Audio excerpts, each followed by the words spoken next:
نهار كتزاد في كازا كتولي ولد الدرب ولا بنت الحومه. اول حاجه كتنتمي ليها هي الحي اللي انت ساكن فيه. كيولي عندك شعور باللي مورا العائله كتجي الحومه، وملي كتكبر شويه هذيك الحومه نيت كتعطيك انتماء واحد اخر، كتولي يا احمر يا خضر.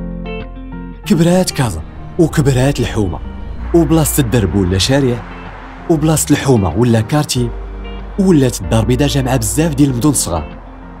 وليتي خاصك تسافر الا بغيتي تقضي شي غرض، ولا تزور الحباب، ولا غير تخرج تفوش شويه، ولا اللي كيجي لكازا كيولي يهز الهم قبل ما يشد الطريق، واللي كيعرف يمشي في كازا ويسلك امورو راه صافي ولا كازاوي. دابا كازا لقات داكشي اللي كانت محتاجه، الحاجه اللي كتجمع كازاوا كاملين وتسهل عليهم حياتهم، الحاجه اللي كتربط سيدي عثمان مع عين دياب، والرحمه مع السالميه، والولفه مع درب السلطان، ولا البرنوسي مع المستقبل.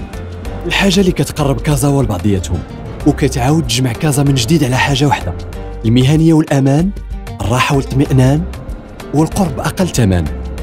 ما عمر الترونسبور في كازا ما كان بهاد السهوله والراحه.